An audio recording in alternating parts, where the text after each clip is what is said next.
8वां अध्याय प्रारंभ हुआ। अर्जुन ने कहा, हे पुरुषोत्तम, वह ब्रह्मा क्या है, आध्यात्म किसको कहते हैं, कर्म क्या है, अधिभूत क्या है और अधिदेव क्या कहता है। हे मधुसूदन, अधियज्ञ कैसा है और इस देह में अधिदेव कौन सा है। मरने के समय में इस तरह चिंत वाले लोग तुमको कैसे जान जाते हैं। श्री कृष्ण भगवान बोले, जो अक्षर अविनाशी और परम सबसे श्रेष्ठ हैं वही ब्रह्मा है।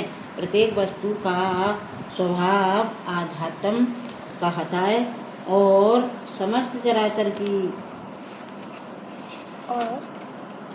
उत्पत्ति करने वाला जो विसर्ग है वह कर्म है। जो देह आदि नाशवान वस्तु है वह अधिभूत कहता है। विश्व रूप जो विराट पुरुष है वह अधिदेव है। और हे पुरुषों में श्रेष्ठ इस देह में मैं ही अधियज्ञ हूँ। जो अनंत काल में मेरा ध्यान करता हुआ शरीर त्याग करता है वह निसंदेह मेरे स्वरूप को पाता है। हे कुंती पुत्र, अंत समय मनुष्य जिस वस्तु का स्मरण करता हुआ शरीर त्यागता है वह उसी को पाता है। इस कारण सदैव मुझ में ही मन और बुद्धि को त्याग कर मेरा ही स्मरण करते हुए संग्राम करो। तुम निसंदेह मुझको आ मिलोगे। हे पार्थ, अभ्यास रूप योगों से युक्त हो दूसरी ओर न जाने वाले मन से सदा चिंतन करता हुआ पुरुष परम और दिव्य पुरुष को प्राप्त होता है। अतएव जो अंत समय में मन को एकाग्र कर भक्ति पूर्वक योगाभ्यास के बल से दोनों भवों के मध्य भाग में प्राण को चढ़ाकर सर्वज्ञ अनादि संपूर्ण जगत के नियंता सूक्ष्म से भी सूक्ष्मतर सबके पोषक अजनित्य स्वरूप सूर्य के समान प्रकाशवान तमोगुण से रहित परम पुरुष का ध्यान करता है वह उसको मिलता। सन्यासी जिसमें प्रवेश करते हैं तथा जिसको चाहने वाले ब्रह्मचर्य का आचर्य करते हैं उस परम पद को तुमसे संक्षेप में कहता हूँ।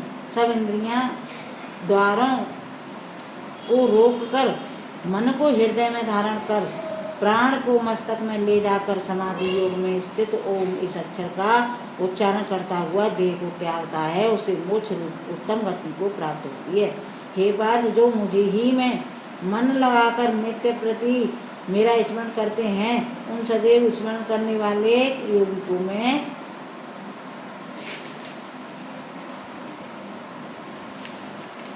बहुत सुलभ रीति से प्राप्त होता हूँ। मुझको प्राप्त होने पर सिद्धि को प्राप्त करने वाले महात्मा गण फिर यह जन्म नहीं धारण करते जो नाशवान और दुख का घर है। हे अर्जुन, ब्रह्मा लोक प्रयत्न जितने लोग हैं वहाँ से लौटना पड़ता है परंतु मुझ में मिलने से फिर जन्म नहीं होता। 1000 महायुगों का एक दिन होता है और 1000 महायुगों की एक रात्रि ब्रह्मा की होती है। जो इन बातों को जानते हैं वे सब ज्ञाता हैं।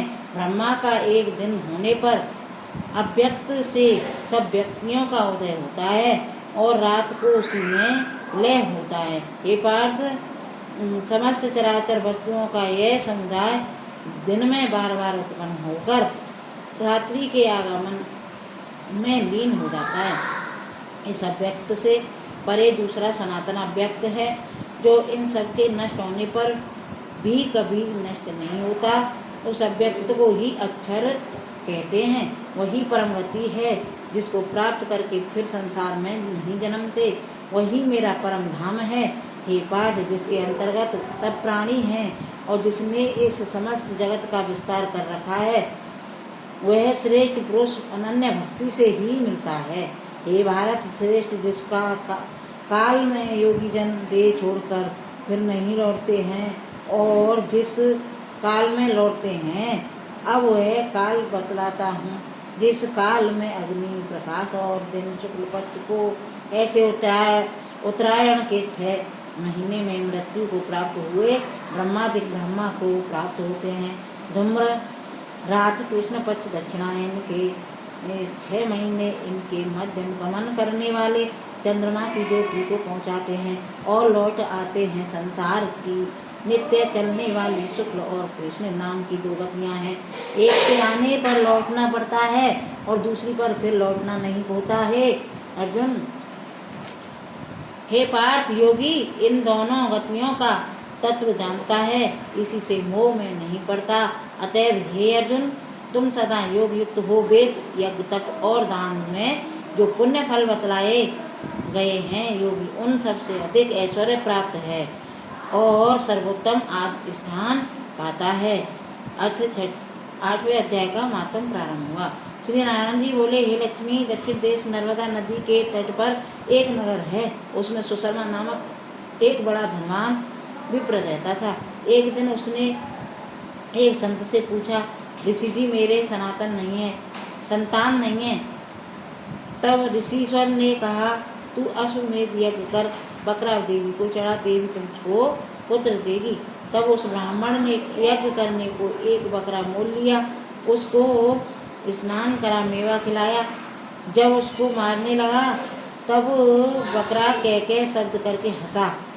तब ब्राह्मण ने पूछा, हे बकरे, तू क्यों हंस पड़ तब हंसा? तब बकरे ने कहा, पिछले जन्म में मेरे भी संतान नहीं थी। एक ब्राह्मण ने मुझे भी अश्वमेध यज्ञ करने को कहा था। सारी नगरी में बकरा ढूंढ रहा था, बकरा हाथ ना लगा। ढूंढते ढूंढते एक बकरी का बच्चा दूध चूसता था, उस सचेत बच्चे समेत बकरी को मोल ले लिया। जब उसको बकरी के स्तन से छुड़ाकर यज्ञ करने लगा, तब बकरी बोली, अरे ब्राह्मण, तू ब्राह्मण नहीं जो मेरे पुत्र को होम में देने लगा है, तू महापापी है। यह कभी सुना है कि पराये पुत्र को मारने से किसी ने पुत्र पाया है?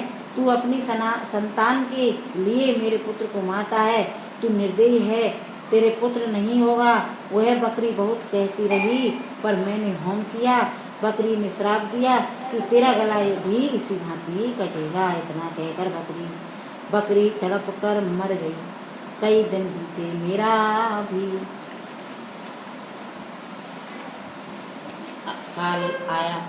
काल आया।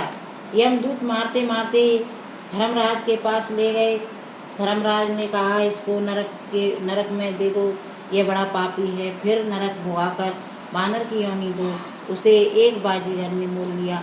वह मेरे गले में रज्जू डालकर द्वार द्वार में सारा दिन मांगता फिरे, खाने को थोड़ा दिया करे। जब बानर की देह छूटी तो कुत्ते का जन्म पाया। एक दिन मैंने किसी की रोटी चुरा खाई, उसने ऐसी लाठी मारी कि पीठ टूट गई।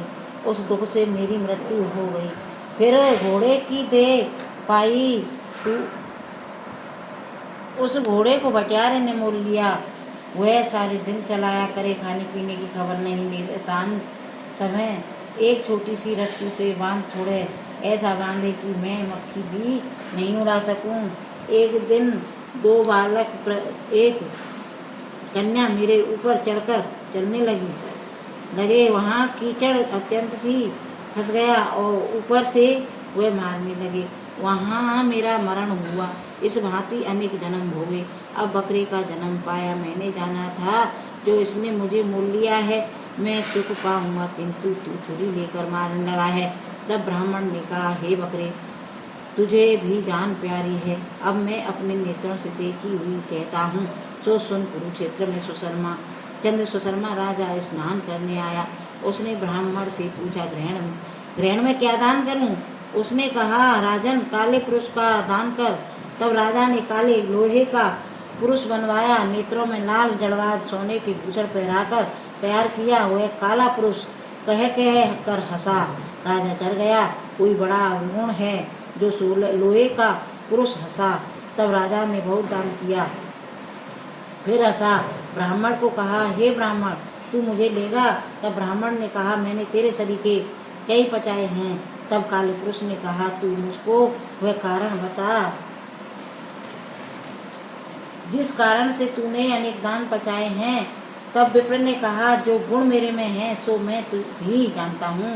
तब वह काला पुरुष कह कर फट गया। उसमें से एक और कालिका की मूर्ति निकल आई।